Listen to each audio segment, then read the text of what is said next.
today at Microsoft's E3 2017 press conference, we finally learned everything we need to know about Project Scorpio, including its name, Xbox One X, cleverly abbreviated to XBOX. Ha. But was Microsoft able to effectively sell us on their new console and the next year of software for the Xbox One family? Well, the answer is kinda. Not really. And that sucks. But let me elaborate. As someone who currently owns an Xbox One, PS4, PS4 Pro, Nintendo Switch, and a 4K capable gaming PC, I don't really consider myself someone part of the quote-unquote console war. I own every console, so I want to see great E3s and great games from everyone. Since I've started watching these press conferences, there's always been one thing that has brought excitement to a show like nothing else, and that's announcements of new, surprise, exclusive titles.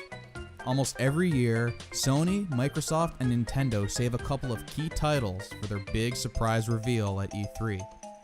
This year, Microsoft was already going in with a fairly weak lineup of first-party games. On top of that, they had a brand new console to sell us as well. So I was going into this conference really expecting some big new exclusives for Xbox One. And we didn't really get that at all. Damn. Here's a list of the games we saw at Microsoft's press conference. As we look at those titles, I see a lot of games that I'm really excited to play. However, the main problem with this list is the lack of exclusivity. And it's that lack of exclusivity and surprise game announcements that I think hurt this conference. And as a result, hurt the allure of the Xbox One X. As someone who already owns a powerful PC and a PS4, I'm not exactly dying to buy a new Xbox One X for $499, or more specifically for me, 599 Canadian dollars. There was no killer exclusive title that made me want to invest in this new hardware, and I really thought that that is what we were going to get. That all being said, I don't actually think this was a bad conference, because at the end of the day, they showed a lot of cool games that I'm interested in playing. I really liked what I saw from Assassin's Creed Origins. I think that game benefited a lot from the additional year of development, and I think the ancient Egypt setting is just awesome. I love that. Dragon Ball Z Fighters is basically my dream game, and I'm already planning to make about 9,001 videos about it. Sea of Thieves got delayed, which makes me really sad, but I still love what I'm seeing. Every time they show it, I'm like super hyped for it. And they topped off the show with EA's new IP called Anthem, which basically looks like the Iron Man game I've always wanted, mixed in with a little bit of Destiny. While personally I'll be playing all of these games on my PC, if you're a console-only gamer, Xbox One X will provide the most graphically impressive version of these games, probably all running at 4K resolution. So if you're in the position to purchase an Xbox One X and use it as your primary game playing device, I think that's a great choice, and you're going to be well on your way to enjoying some great looking games and great playing games.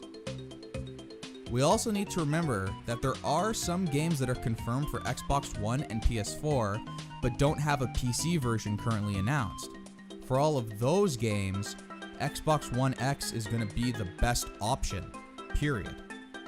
There's a couple of games out there that fall into this category, like, I don't know, Red Dead Redemption 2?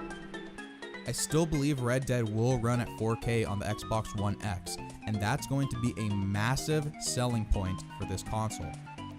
But Red Dead Redemption 2 won't be here until 2018. So that's pretty much where I stand with the Xbox One X at this time.